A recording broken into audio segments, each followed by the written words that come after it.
Tropical storm Maria has now turned into a hurricane and will likely begin pounding parts of the Caribbean Monday afternoon or evening. This storm is coming less than 2 weeks after Hurricane Irma destroyed several areas in the Caribbean.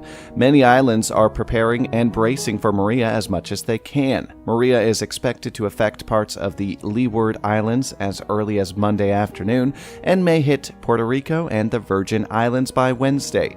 Major rain up to 20 inches is possible across the region, with storm surges as high as 9 feet.